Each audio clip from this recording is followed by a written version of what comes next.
In today's video, I'm going to teach you how to insert document or object in the body of email in Outlook.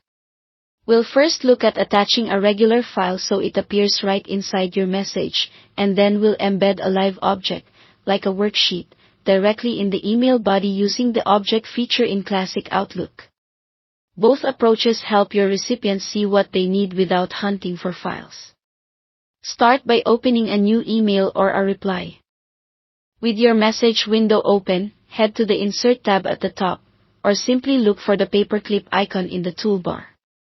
Click Attach File, or Attach Item if that's what you see. Outlook will show you several convenient sources, suggested files based on your recent activity, your OneDrive, or the option to browse this PC if the file is stored locally. Pick the location that makes sense, locate your file, select it, and then click Choose or Insert.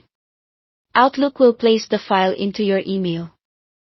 Depending on your version and settings, it may appear inline in the message body or as a visible attachment above the message area. If you select from OneDrive, Outlook may send a cloud link. This can keep message size smaller and make collaboration easier, but it also means recipients need access to that location. Now, if you want the content itself to live inside the email body, say a small spreadsheet you'd like to edit on the spot, you can embed it as a new object.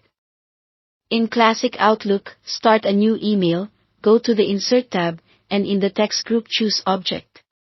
In the dialog that appears, select Create New. From the list of object types, pick the one you want to embed, such as Microsoft Excel worksheet, then click OK. Outlook will insert a live, editable object right into the body of your email. You can click into it and begin working with the content immediately. This is helpful when you want the recipient to see and interact with the content as part of the message, not as a separate file they must open in a new window. Keep in mind that embedded objects rely on the recipient's software.